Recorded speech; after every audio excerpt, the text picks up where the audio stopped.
Hello, everyone. Welcome to Forum Friday. On Forum Fridays, I ask Mark to join me here so that we can talk about what's going on forums. Hi, Mark. Hi, everybody. Happy Friday. What's going on? Well, we got lots of stuff happening. Got a few different inquiries and things in the forum, and so let's try and talk about a couple of them. And there's lots more.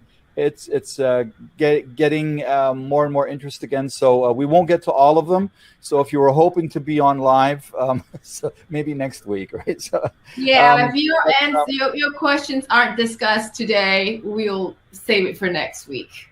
Yeah, and we try to pick those that might be very helpful to the general audience and other members and things where we see interesting ideas or concepts. And so we have a communication from Les. I've asked Les to also repost this in the forum.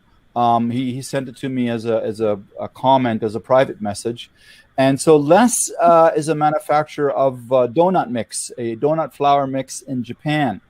And he is asking, or I believe it's a he, where this person is asking about a emulsifier in Japan called Verve and wants to replace that in the donut mix. So, of course, what we would need to know is more the composition of what Verve is.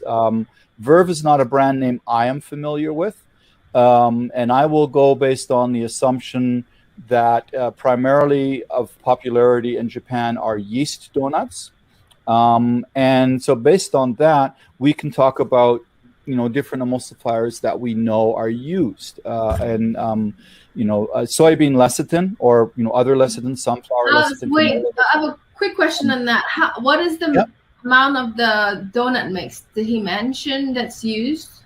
No, he just says donut mix, and that it's for their Japanese. Because that would tell me whether it's yeast or cake donuts. So let's assume it's yeast.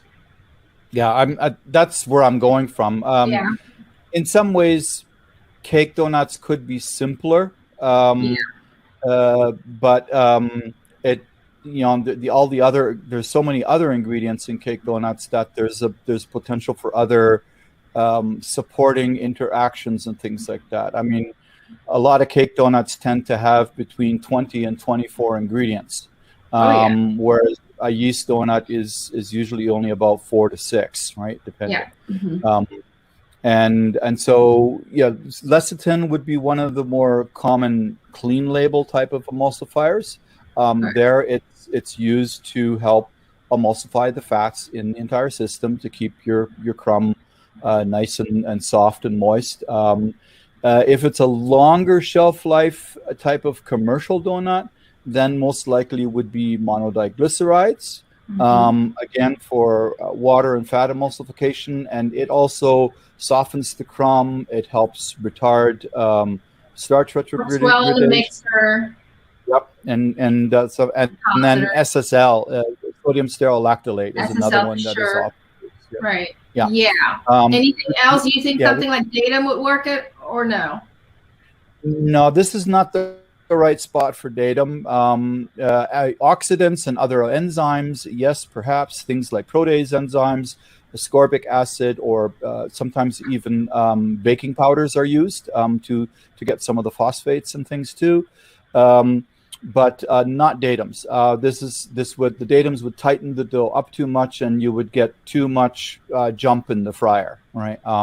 While you do want a nice shock line, you don't want them blowing up on you either, right? Correct. And some of the other interesting things there can be sometimes processing, how you are running it. So that'll help dictate it. If it's a pressure cut donut, it's going to be very different than if it's a sheet and cut donut. So there's different requirements there and that sort of thing. Pressure cut is kind of like, for example, what Krispy Kreme does, right? Those are all pressure cut donuts, right? And so hopefully Les can give us a little more information, then we can provide more insight. Otherwise, I would say go check out, the monodiglyceride page under ingredients on BAKERpedia. Go check out the sodium stearoyl lactylate page and monodiglycerides. Yeah, those are the things that would really help. I really provide think that those two, if it's missing, it will have a huge impact on Yes. the donut crumb structure. But you're right. If you do all the things that you just mentioned, I think they would possibly find a replacer for it, regardless of what it is. And we have an interesting, it kind of ties into with a post you were active on LinkedIn with, I saw, and is keto. So we have Nina asking about a replacement for whey protein isolate and keto bread. And I saw that you also were doing some taste testing of toasted keto slices. Yeah, awesome. Look at that. I think I found a favorite new bread. It's got no sugar, and that's what I love about this bread. It's got no sugar.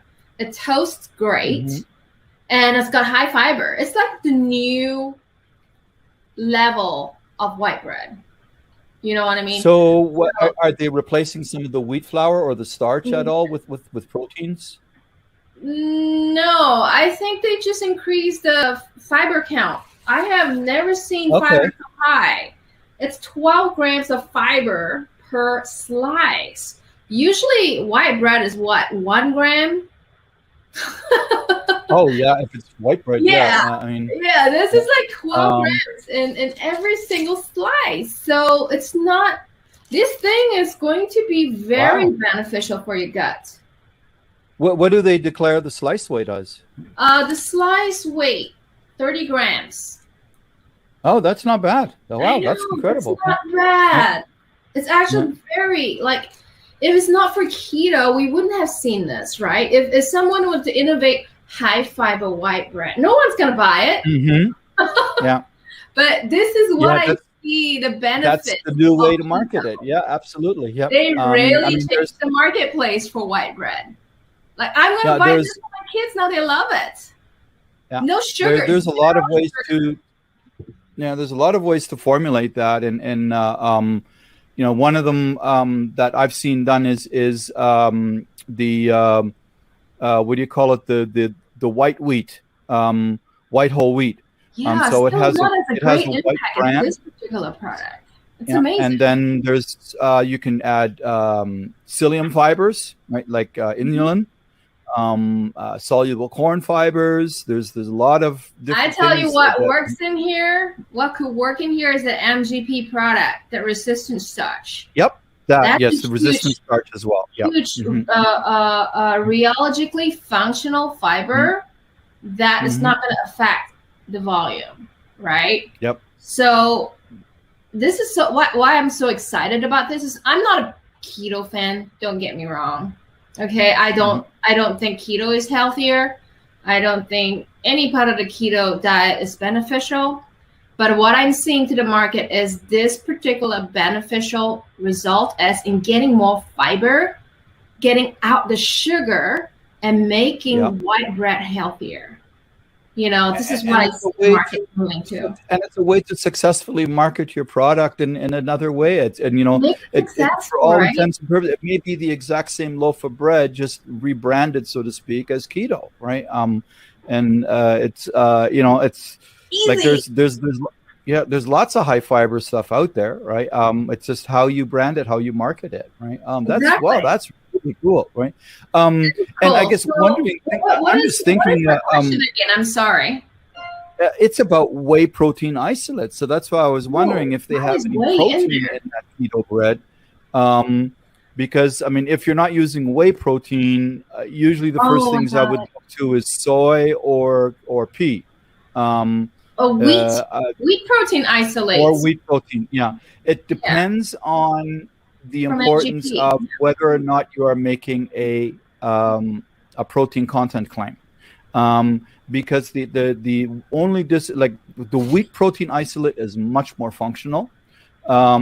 However, if you are claiming a protein content on front of pack, using wheat protein won't allow you to qualify because the protein digestibility corrected amino acid score of wheat protein is only 0.4 or 40%.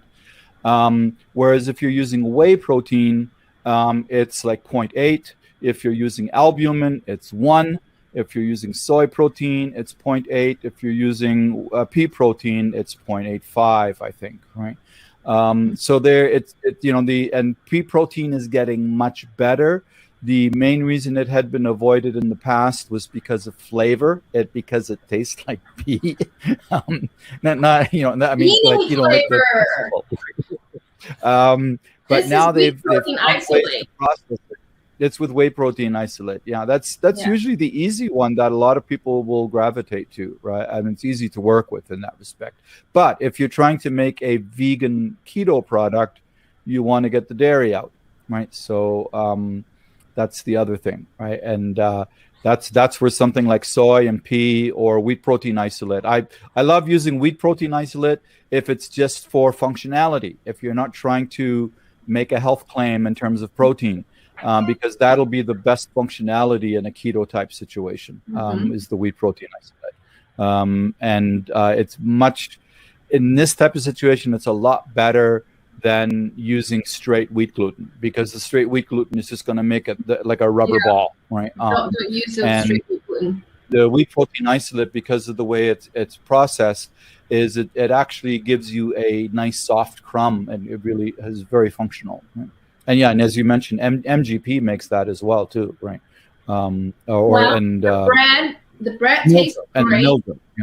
The bread tastes great. By the way, it's soft and it hinges well when it's untoasted. Toasted it exhibits a different characteristic altogether. Like I said, what I love about these kinds of bread is they don't have sugar. Right? No sugar means you and I can eat more of it and not worry about our sugar count. Are you saying I eat too much? I'm saying that everyone on this earth needs to eat less sugar. Whether you're big, you're small, young, or old, you just need to cut your sugars down. Well, and it's like so many things like with that, in good measure, as they say in German, there's sort of an expression, everything is good in good measure. So it's like, we've joked about it, but I like to drink my beer, but I don't drink 6 beer every day, right? I mean, that wouldn't be very good for me in many different ways, right? But occasional beer is actually healthy. It's okay, right? And as long as I'm not polluting my liver with alcohol and getting too much empty calories, it's not a bad deal. So the same thing, it's great to be able to enjoy a slice of white bread or toast without all the extra sugar, because there's enough sugar in our life everywhere else. And that way we can still have that delicious frangipane apple tart. Right? That's my point, though. Keep the sugar out of the bread. Leave it all in the desserts, right? I always remember a gentleman from McCain Foods that I had a meeting with, and he said the person who comes up with the best decriminalized desserts, they're going to have a real innovation success on their hands, right? So, exactly. So that's we need decriminalized desserts. Yeah. Someone needs to find either a sugar replacement or a sugar enhancer, right? So either way, it's just like. Allulose is kind of the next big thing coming right now. So now that the FDA has ruled that it is not an added sugar, it's very well positioned because it's only 2 calories per gram. It's half the calories of sugar. It's like 70% is sweet sugar, and it functions otherwise very much like sugar as far as making cookies and cakes. And allulose, I feel like, should have a bigger play in the baking industry, but I just don't think bakers are aware of that yet. They don't know how to use it, and it's not too much literature around that. And people just need to educate, Yeah, they need to. I always encourage bakers, talk to your suppliers. That's what they're there to help you as well, right? And Tate & Lyle and Ingredient has this particular. Tate & Lyle, Ingredient, ADM, Cargill, they all have been, chomping at the bit, and they've all been out of the starting gates to get this going. I know during my time at ADM, they had everything kind of ready and geared up to start producing allulose. And then when the added sugar labeling came out, the brakes went on until they got a ruling on whether it would be considered an added sugar because it is a rare sugar and it doesn't present the same downsides as sugar, right, as sucrose, because it doesn't have the calories, it's not a full carbohydrate, all these types of things. But functionally for baking and food, it's very important still. It works very well. So and the suppliers can help educate the bakers around that and give them pointers on how to use it and stuff too. It's out there. I mean, it's not that hard to find. Right? Exactly. And it's a lot easier because it's not one of these high intensity sweeteners. It's a 1-to-1 replacement for the most part. And you backfill it with a little bit of other sweeteners to get the sweetness up if that's lacking. But when you're using something like sucralose, it's 600 times as sweet as sugar. So you have to imagine how hard it is to measure those small quantities. And if you're off by a tiny bit, it is, it's sickening sweet. And also it's incredibly expensive, right? The same goes for things like monk fruit and the stevias, stevia extracts, right?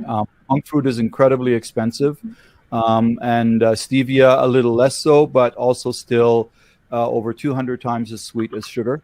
And stevia also has that sort of licorice aftertaste, right? So, so we got off on a tangent here.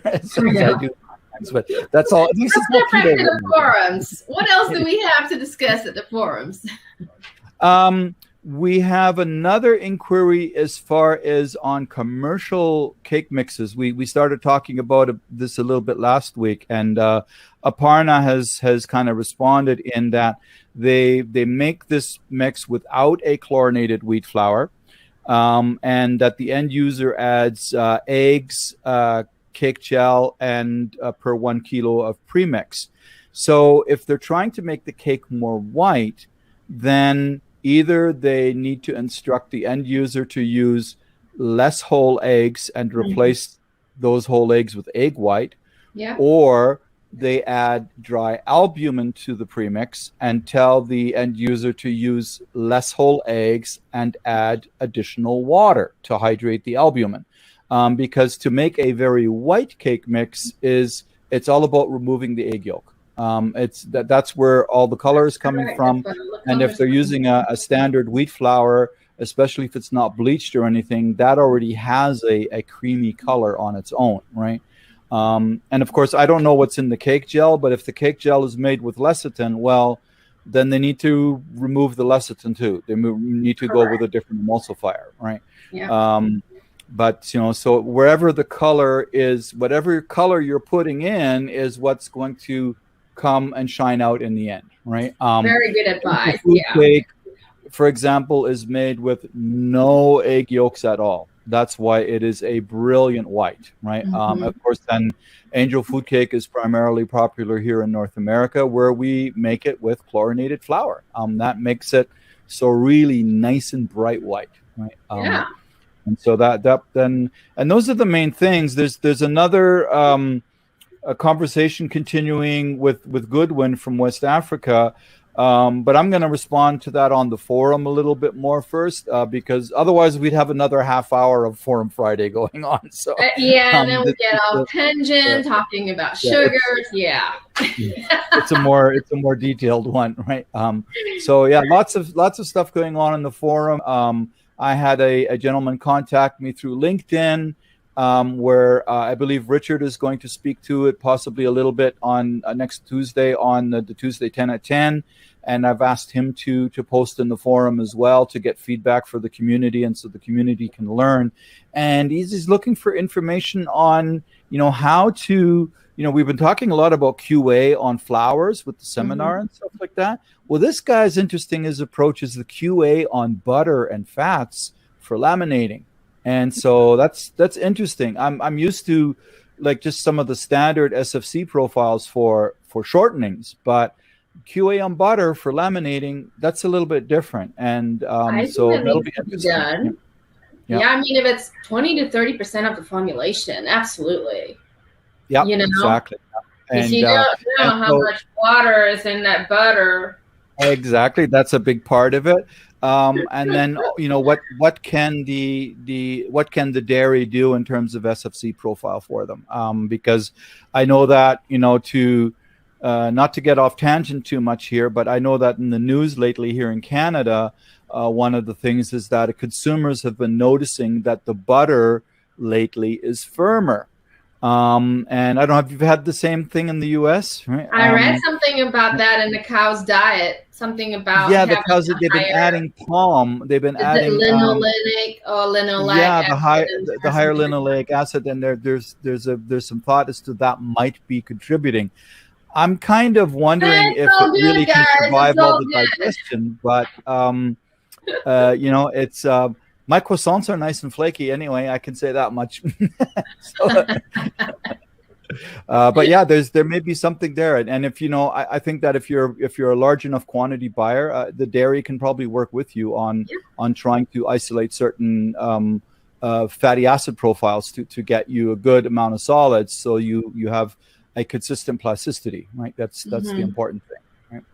And to wrap that up, I would like to add to this. Whether or not you agree with me, if you don't QC your incoming product, you don't put a quality receiving plan in, your supplier is going to give you whatever that's left over. Leftover butter, leftover flour in the silos, leftover, sugar. They're going to leave it. They're going to give it to you because they know that you don't have a QA receiving plan, because they're either customers, the Kellogg's, the PepsiCos of the world, they have receiving plans and they reject incoming ingredients regularly. So it goes back to the small guy in the business, the baker who has no plan in place, and the baker who receive whatever the ingredient supplier gives them. So have a receiving plan in place to guarantee that you get what you paid for. Yes, and you work with your supplier to develop those QC plans. Absolutely. If it is something that is not within a standard scope. All suppliers are more than willing to work with you on that. Yeah. And, of course, volume does dictate some of that, but nonetheless, consistency and a good customer who pays. I mean, I can tell you that when it comes to high fructose corn syrup for soda beverages, there is a requirement that they have to be tasted by a sensory panel, and they have to pass that sensory panel for cleanliness. Yes, they have to have a specific clean flavor. And so it is. It's basically there's people whose job it is 4 or 5 days a week. They taste corn syrup every day. And they don't necessarily swallow it, but they taste it every day. All right. Well, thanks, Mark. Thank you for sharing your wisdom. My pleasure. Thank you, everyone. Always. We'll see you next week again. Bye. Have a wonderful weekend, everybody. Take care. You too. Bye-bye.